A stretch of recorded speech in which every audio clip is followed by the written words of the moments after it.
Hello friends, இன்றைக்கி நாம் mini dosa kids dosa எப்படி பண்ணுறதுன்னு பார்க்கலாம். அதுக்கு தேவையான பொருட்கள்: முந்திரி பருப்பு, இஞ்சி, வெங்காயம், மிளகுத்தூள், கருவேப்பிலை, கொத்தமல்லி, இட்லி மாவு, அப்படி இல்லைன்னா ஒரு தோசை மாவு நீங்கள் எடுத்துக்கோங்க. அந்த தோசை மாவில் இதை மாதிரியெல்லாம் கலந்துட்டு இதெல்லாம் கொஞ்சம் கொஞ்சமாக கலந்துக்கலாம். ஒன்று ஒன்றா முந்திரி பருப்பு போட்டிருக்கேன். இது மாதிரி செஞ்சு கொடுத்தீங்கன்னா பசங்க அழகாக சாப்பிடுவாங்க. கொஞ்சம் இஞ்சி நீங்கள் துருவி கூட போட்டுடலாம். நீங்கள் இஞ்சியை மிளகு பொடி பண்ணி போட்டுக்கோங்க. வெங்காயம், கொஞ்சம் கொத்தமல்லி, கருவேப்பிலை,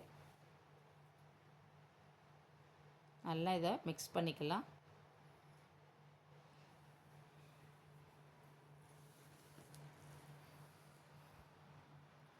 நல்லா கலந்து விட்டுக்கோங்க.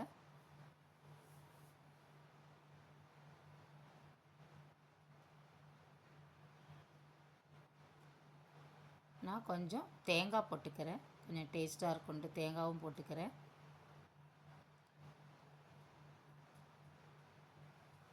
இன்னும் கொஞ்சம் வேணால் தண்ணி விட்டுட்டு நீங்கள் வேணால் மிக்ஸ் பண்ணிக்கலாம். நீங்கள் தோசைக்கல்லில் கொஞ்சம் எண்ணெயை அப்ளை பண்ணிவிட்டு சின்ன சின்னதாக நீங்கள் தோசை ஊற்றிக்கலாம். குழிப்பணியாரக்கல் இருந்ததுன்னா நீங்கள் கூட அதில் ஊற்றிக்கலாம்.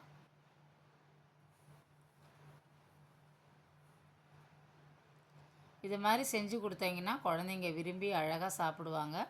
நல்ல டேஸ்ட்டாகவும் இருக்கும்.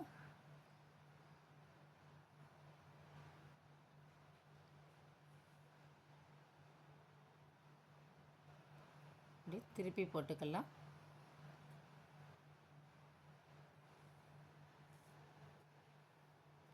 ஒன்று ஒன்றா எடுத்து இது மாதிரி நீங்கள் திருப்பி போட்டுக்கோங்க.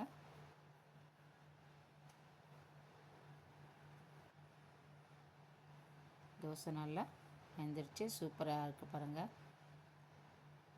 இதுக்கு தேங்காய் சட்னி அல்லது டொமேட்டோ சாஸ் கூட தொட்டுண்டு குழந்தைங்க சாப்பிடுவாங்க.